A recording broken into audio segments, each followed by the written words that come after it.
One of the things people want to know is whether we can trust that the Old Testament has been handed down to us correctly. What we have to remember is that all of the best-selling Bible translations produced by Christians are in fact translated from Hebrew texts produced by Jews. In other words, essentially the same text that you would find in any modern synagogue. So the Christians can't have changed the text, and the Jews are unlikely to have changed the text to help the Christians. That means that when we talk about a prophecy in the Old Testament, it cannot possibly be something that the Christians put there.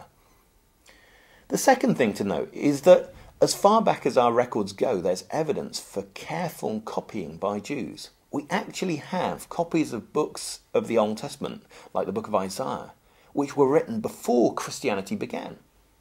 Of course, in every age there are people who don't copy so well, but alongside these there are always good copyists who took immense care over their task.